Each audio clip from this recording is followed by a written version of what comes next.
తాజా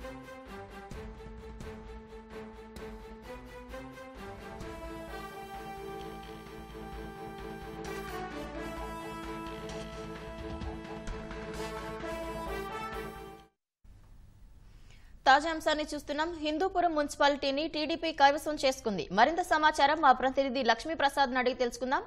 లక్ష్మీప్రసాద్, చెప్పండి.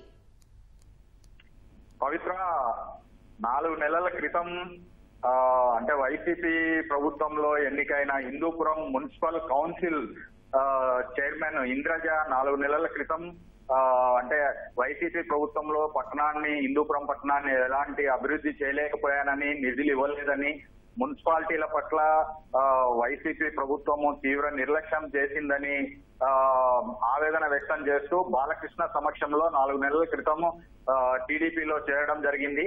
అయితే అప్పటి నుంచి టీడీపీలో చేరక ముందు తొలుత ఆమె చైర్పర్సన్ పదవికి రాజీనామా చేసింది.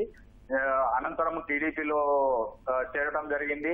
అప్పటి నుంచి 4 నెలలుగా ఖాళీగా ఉన్న చైర్పర్సన్ పదవికి ఇవాళ ఎన్నిక జరిగింది. ఈ ఎన్నికల్లో టీడీపీ అభ్యర్థిగా 6వ ward councillor D Ramesh party తరఫున, టీడీపీ తరఫున పోటీ చేయించడం జరిగింది. అదే విధంగా వైసీపీ నుంచి లక్ష్మి పోటీ చేయడం జరిగింది వైసీపీ చైర్పర్సన్ అభ్యర్థిగా. ఈ మొత్తం మీద ఓరావరిగా జరిగిన దీంట్లో 23 ఓట్లతో టీడీపీ అభ్యర్థి డి రమేష్ చైర్మన్ గా ఎంపిక కావడం జరిగింది. మొత్తం మీద ఈ